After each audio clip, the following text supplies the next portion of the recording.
They're showing a level of dominance right now that I'm sitting here on December 10th.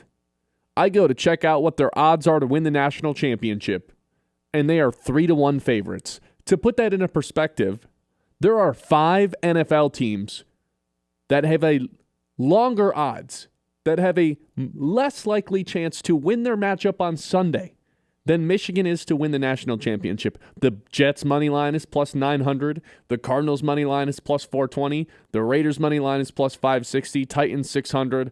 Colts 730. They think it's more likely that Michigan wins a national championship, Vegas does, than Phillip Rivers winning his return game against Seattle this week. that is mind-blowing to me, Kyle. The level of dominance that Michigan is showing, I think that those odds reflect it well. You can't score on this team. They're going to fly up and down the court. They get 10 free points every single game just by throwing the Jokic pass ahead in transition for all the people out there that don't like the NBA anymore. The Bill Walton pass, they just get a rebound, chuck it ahead. That's just like the transition part of it. The fact that they have these 2 all-world defenders in Merez Johnson and Jaxa Lendeberg in the help lanes, on the one-on-one, on the perimeter. If you happen to get by those guys, you got to run into Ade Mara, the 7'4" guy. Yesterday, we were floating around the idea of, like, can this team just run through the Big Ten? I think the answer is absolutely they can. There are only 3 games on the schedule, 4 games, 3 teams, that even are going to have the slightest chance of beating this Michigan team. We said that yesterday. It felt a little aggressive. I don't think it's aggressive anymore. Last 5 games, they're winning by an average of 35 points per game. And before, Villanova wasn't ranked. It's not a big...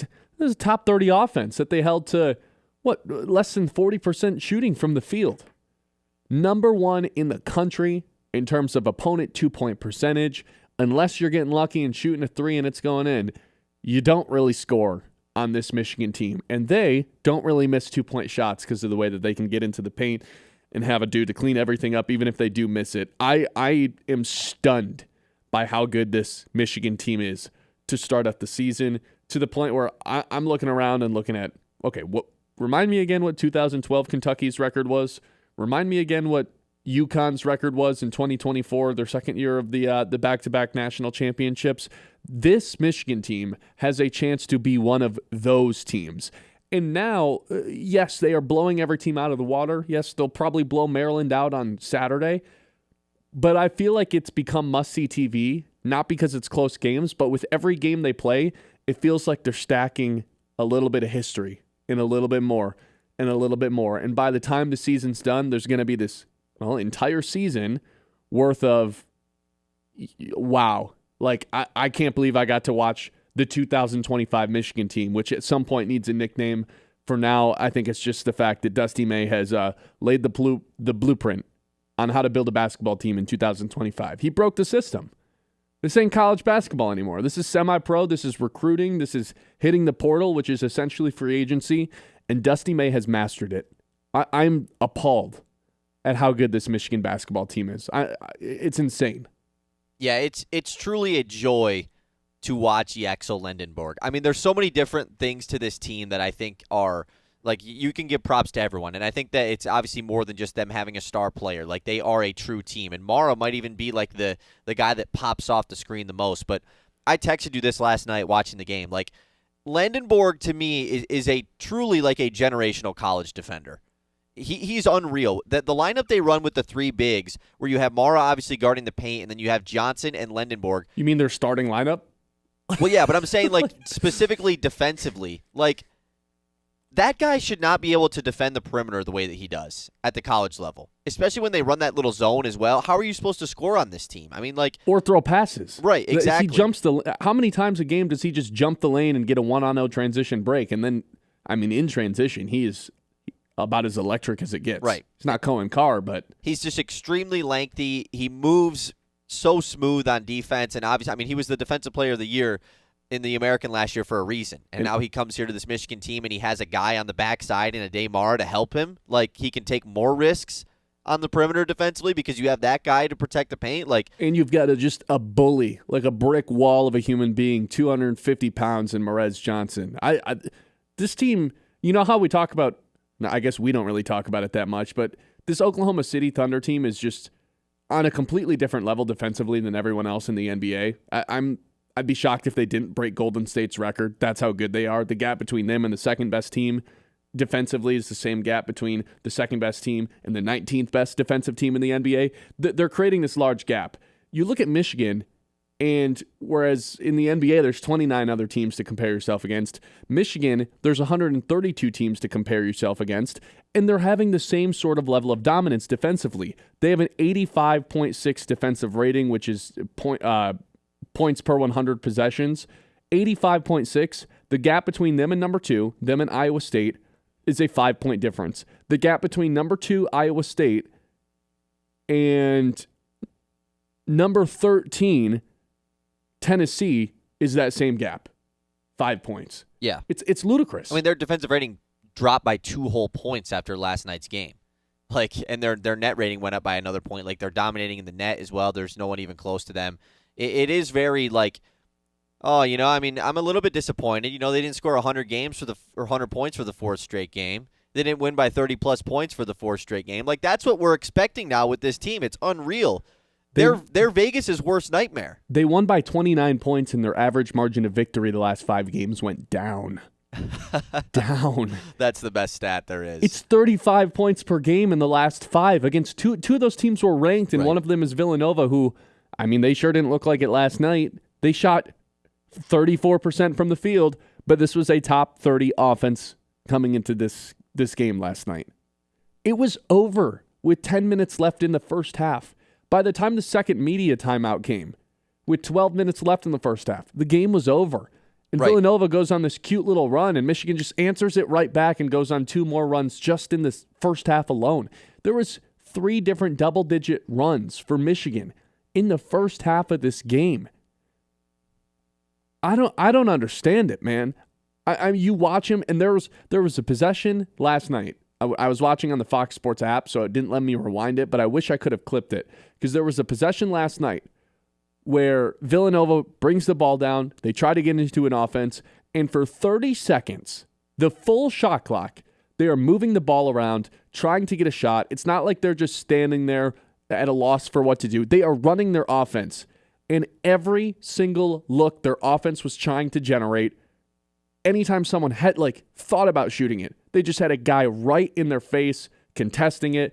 Ade Maris flying all over the place, contesting shots in the 3-point line, making people change their minds about where to put the ball. And eventually there's 3 seconds left on the shot clock, and Villanova just has to chuck up a 3 because everything that their offense is designed to do, you couldn't do it against this Michigan team. Not only do they have the individual talent defensively, like you said, in Lendeberg and in Morez Johnson, and honestly, Elliot Cadeau's a pest once you cross half court if you're another guard, in this tree that, if you happen to get by all those guys, is blocking shots at the rim.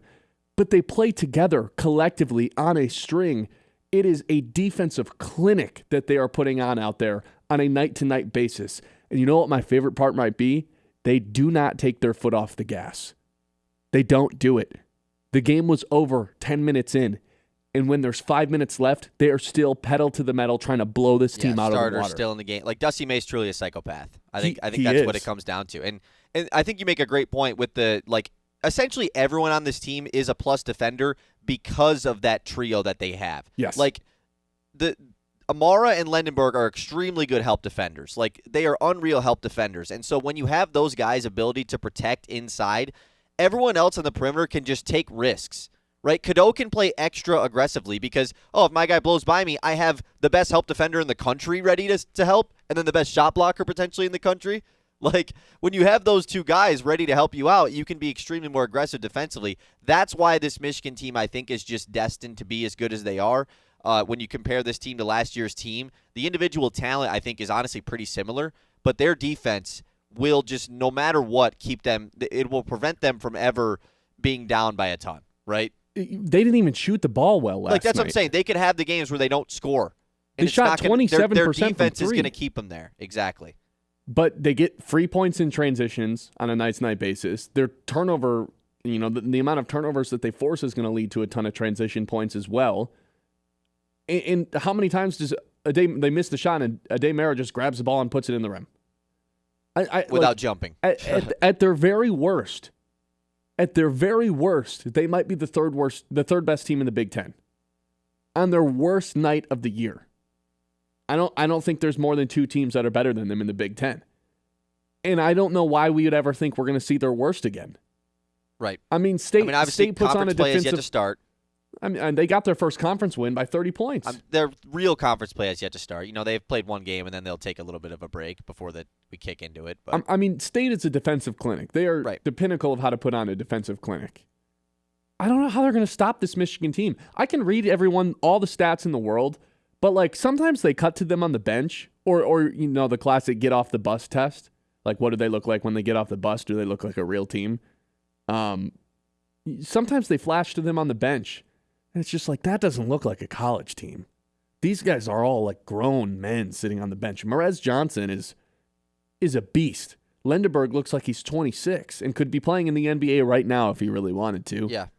And Ade Mara's 7'4", man. Like, the fact that they have a Zach Edey, essentially, with Ade Mara, but also have an NBA. Okay, sure. Like Zach Edey, back-to-back player of the year. But they have someone of that stature, that size.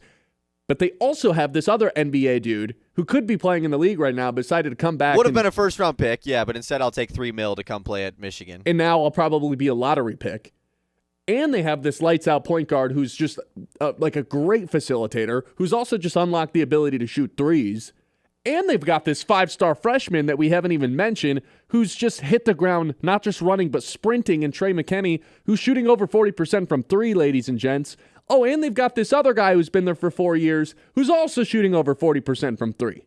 They're the best defensive team in the country, yet they have this superstar on offense, a 7'4" guy that if he gets 2 feet in the paint, he's going to score. And then these 2 guys that are shooting 40% from the outside. They might not lose this year. They might not lose. I'm setting the over-under at losses in the regular season at 2.5. They play Michigan State twice. They play Purdue. And they play Duke. I don't think they lose more than 2 games this season. They might not even lose 2 games this season. Yeah. It's crazy. I mean, even just their matchups, you look at it. I mean, they have obviously the state games twice. Ken Pom has them winning every game, but their projected record is 28-3. I mean, and that's them playing it safe. Yeah. Their version of playing it safe is 28-3. It's unreal. Dusty May might have broke the system. He might have broke it. Everyone's trying to field these rosters. Everyone's trying to dip into the portal while also recruit at the same time. Dusty May has somehow done bullseye on both. He got the best prospect in the country in the portal in Yaxel Lindenberg. He brings in a 7'4" guy from the portal in Ade Mara. He brings in this beast of a human being from Illinois and Merez Johnson. Oh, yeah. 5-star freshman who's been lights out to start this season.